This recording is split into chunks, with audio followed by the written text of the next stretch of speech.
همسایه سلام علیکم. و علیکم السلام. ماشینای نو، وظیفه نو، این نظر ما را نمیگیره ها؟ خیلی نظری ما شما را نمیگیره. سلام علیکم. همسایه اینجا چی دارم؟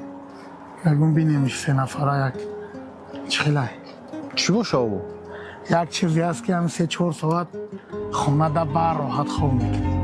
چی گفتی ها؟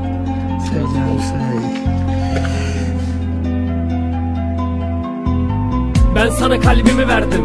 Bir ömür benim olmanı istedim. Hep yanımda kal ben istedim.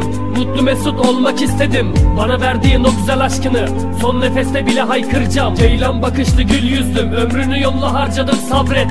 Ben sana kalbimi verdim. Bir ömür benim olmanı istedim. Hep yanımda kal ben istedim. Mutlu mesut olmak istedim. Bana verdiğin o güzel aşkını son nefeste bile haykıracağım. Ceylan bakışlı gül yüzlüm, ömrünü yolla harcadım sabret.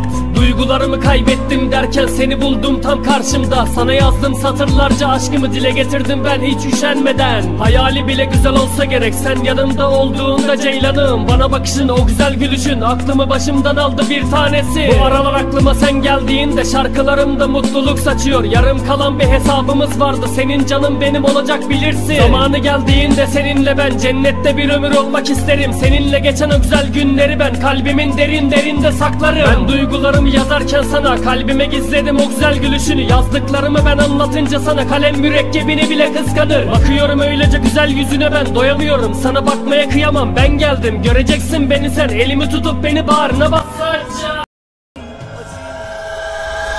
من خدمت نگرفتم. من نغز میدونم شما در چی کار و بار مشغولین. سلامتی هر یک انسان در دست خودشه. همین کودکا ای شما چی برات میگیرن؟